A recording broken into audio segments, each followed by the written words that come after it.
நண்பர்களே, இப்பதான் செய்தியெல்லாம் பார்த்தேன் பார்த்துருங்க. என்ன செல்லையும் பார்த்தேன், ரொம்ப சங்கடமா இருக்கு. ஏன்னா நம்ம அண்ணன் நகைச்சுவை நடிகர் அண்ணன் ரோபோசங்கர்னு இறந்து போயிட்டாங்க. ரொம்ப சங்கடமா இருக்கு. டாப் டோப்ல ஜிபி முத்தா வேணும், ஜிபி முத்தா வேணும்னு சொல்லி அவ்வளவு பாசமா அவ்வளவு இதா இருந்தாங்க. ஏன்னா டாப் டூப்பை பார்த்து மற்றவங்களாம் சிரிச்சாங்க. ஆனா எங்களை செட்டில் எங்களை நல்லா ஜாலியா சிரிக்க வச்சது ரோபோசங்கர்ன. ஏன்னா அவரு எலிமினேஷன் போச்சுல இது வரைக்கும் ஆச்சு. எலிமினேஷன் போச்சுல எல்லாருமே நாங்க வருத்தம் தான் போடுவோம். ஆனா ரோபோசங்கர்ன எலிமினேஷன் போச்சுல மட்டும் எல்லாத்தையுமே சிரிக்க வச்சுட்டு இருங்க, அடுத்த நான் வயல்காடுல வருவேன்னு சொல்லி அண்ணன் ரொம்ப எல்லாத்தையுமே சந்தோஷப்படுத்திட்டு போனாங்க.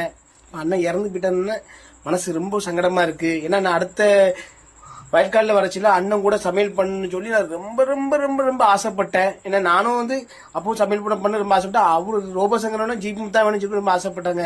அண்ணன் இறந்து போயிட்டாங்க.